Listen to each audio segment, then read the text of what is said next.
Get ready, Andrews. The Andrews Heritage Festival is coming October 31st. A day filled with community, culture, and celebration is on the way. Big energy, great people, and unforgettable moments. Save the date now and get ready.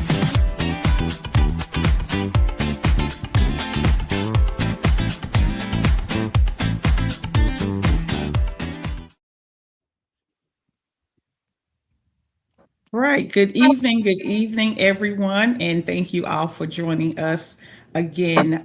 Tonight, we're here with the Art Foundation. We are definitely on a countdown. We are just 2 days away now, 2 days away from our annual Autism Awareness and Acceptance Walk in Andrews. That's going to be held this Saturday at the Andrews Recreation Center, 220 South Cedar Street.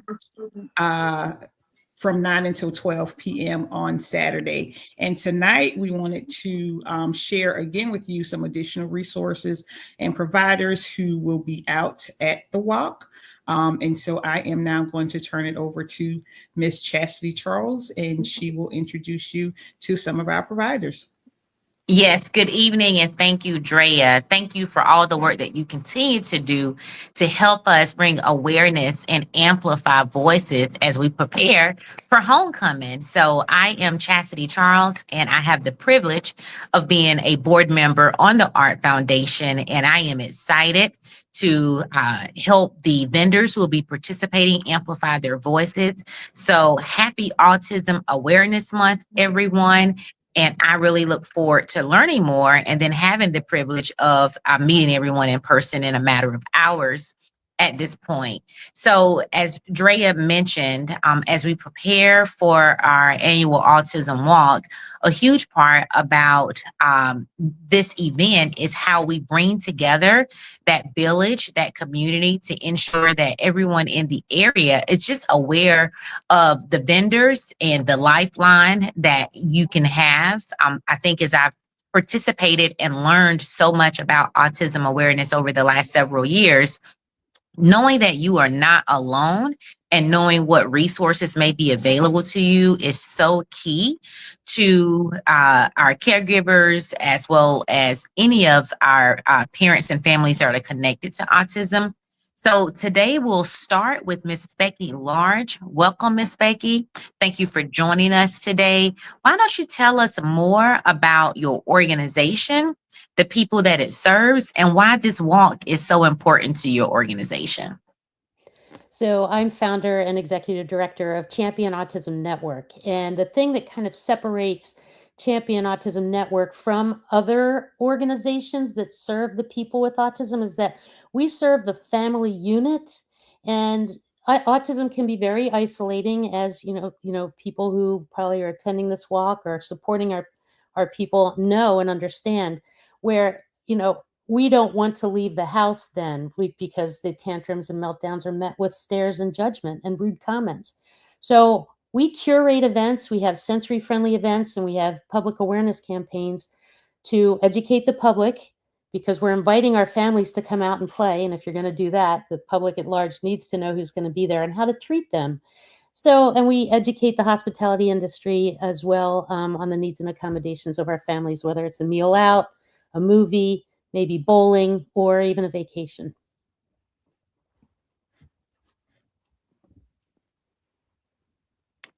Thank you, Miss Becky. And when you think about the services that your organization provides, what's one thing the audience listening today should be aware of about the uniqueness of your services? I think the uniqueness is that there's no other real program as robust as the one that we have, that we started in Surfside Beach along the Grand Strand. We're trying to bring it down to Georgetown County. There's challenges there, of course, because there's less businesses, there's less services, people are sprawled out, spread out. So we do have people drive from Charleston and Florence to come to our events just to feel supported and loved on. And that's really what it's all about, right? I'm motivated every day to wake up and just make a bunch of people happy, as happy as we can be. Yes, well, thank you so much for the work that you're doing. I am having technology challenges, as you can see. My phone keeps falling down. And so, thank you again, Miss Becky. Is there any one moment that has reminded you why this work matters to your organization? One. No, I've been doing this for as a concept since 2013 as in a 501c3. We're celebrating our 10-year anniversary, and I've served thousands of people living with autism, whether it's the people with autism or their parents or their families, and it's international recognition, and so we're serving people from 48 states and 4 different countries, and so to have impact. I love to be the first. I thought I was the first quiet room in an airport, but Atlanta beat us by 1 week. Wow. Like the second in the world, followed then by Ireland. So that was back in 2018. Or just, Just it's stay all here. about I'm just doing this. awareness, You can't talk. just really, really um, promoting it and educating the public at large to Yeah. expectations so that our families can just leave the house and even go grocery shopping without feeling, attacked or vilified. So anyway. I feel so honored to be coming back again this year to the walk, and I'm grateful that Miss Adria keeps asking. Like it continues to invite me, and I can't wait to see everybody. I know that you have a lot more to get through. I'll be there on Saturday, maybe not with bells on, but I'll be there on Saturday. And wish everybody a wonderful evening, and look forward to hugging everybody's necks down there. Thank you. Thank you. I look forward to seeing you. Thank Okay. Thank Thank you, you. Miss Have a Becky. good See you on evening. Saturday. Yes. What I heard is that this is not a moment, this is a movement, right? And so, Miss Wanda, greetings to you. Thank you for joining us today. You're welcome. How are you? I am excellent. I'm excited for the next 24 hours as we count down to homecoming on April the 11th.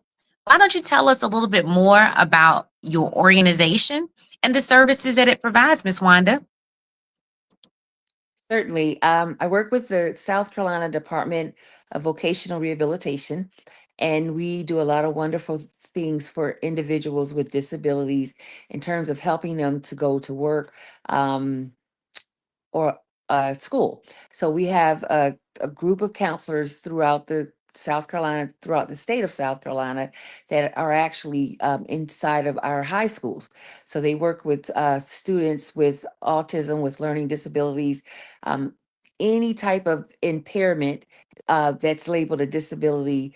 We work with those individuals, students, to help them find employment and or additional education after high school. Awesome. That is so phenomenal because it takes a village. When you think about your organization, the services that it provides, and even the uh, students that assist, what has stood out to you about the difference that your organization has made since you've been a part of it?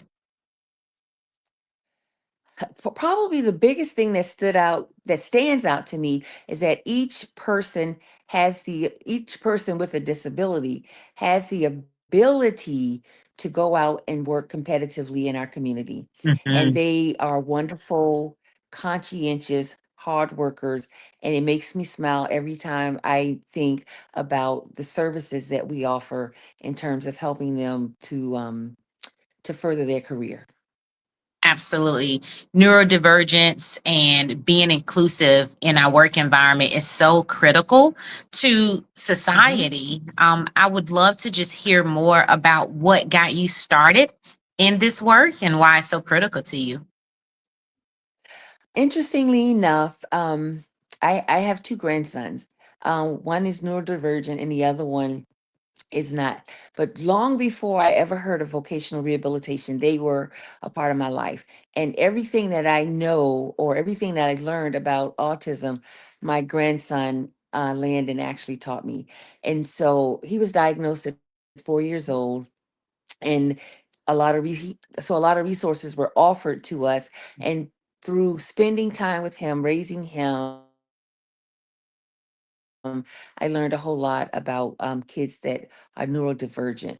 And fast forward to 2015, I learned about vocational rehabilitation. It was always a best kept secret for me, but now it is not. So I joined the department, and it's been a wonderful experience. I'm learning even more, and I get excited when I think about our students, and when I think about their capabilities, when I think about the resources that we're able to provide to help them reach their work goal or their educational goal. So yeah, I brag a lot because I really believe that if we are allowed to do what we do it well.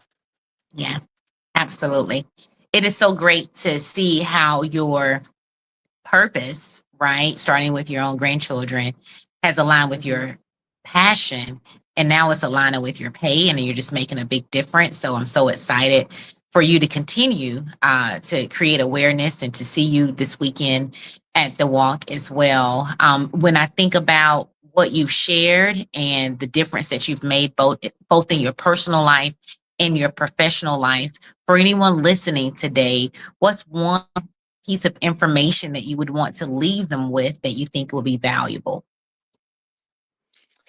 That our kids are so valued. They are so worth fighting for. They make a difference in our community. And when they reach their goal, it shows. Employers appreciate them, and it becomes a better world for them, a better life for them, because with them comes a lot of learning opportunities that people learn just being in their presence. And I think that it is like they're just a wonderful part of our world, and I think Yeah. that everything that we can do to help them really makes a difference. Yeah. And they teach us so much more about their abilities than anything else.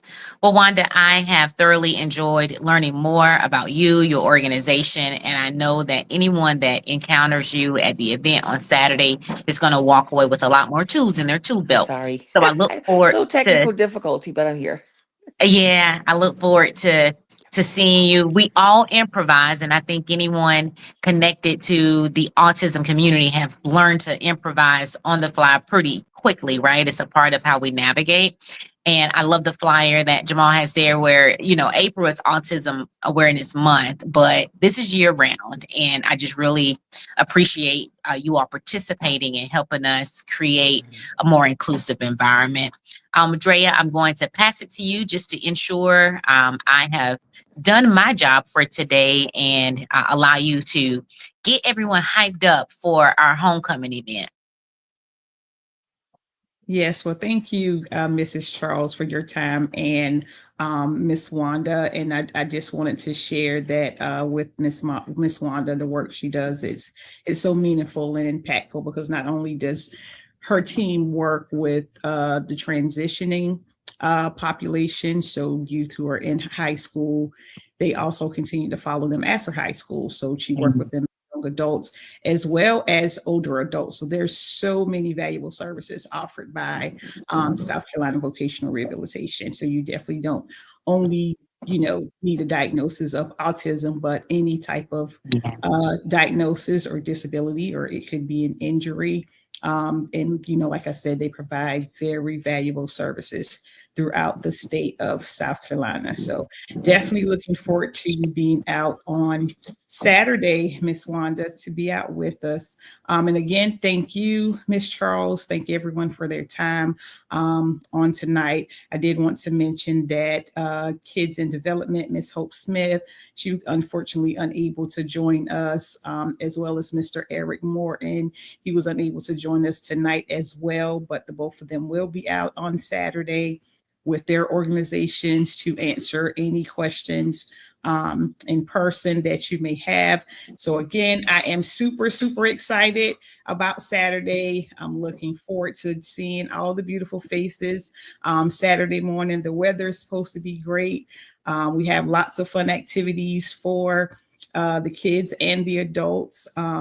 In addition, this year, our theme is homecoming. So we will be crowning a homecoming king and queen this year. So please come out and bring your families, because the crowning of king and queen will depend on the amount of participants or team members that you have with your young adult or child that's diagnosed with autism. So we're looking forward to seeing all of the teams, and definitely excited about crowning King and Queen this year of the 2026 Art Foundation annual Autism Awareness and Acceptance Walk.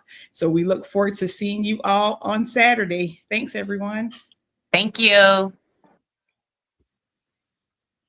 In times of trouble, you need someone who knows the law, knows the community, and knows how to fight for you. The law offices of Caesar McKnight, right here in Kingstree, South Carolina, is committed to protecting your rights and protecting your future. From criminal defense, personal injury, to family law. When the stakes are high, experience matters, and so does someone who listens. Call today and get a competent, passionate, and effective legal team on your side. Because when life hits hard, you don't have to go through it alone. The law offices of Caesar McKnight, justice for real people, serving the Kingstree and surrounding South Carolina communities. Call now or visit the website today or stop by for a free consultation.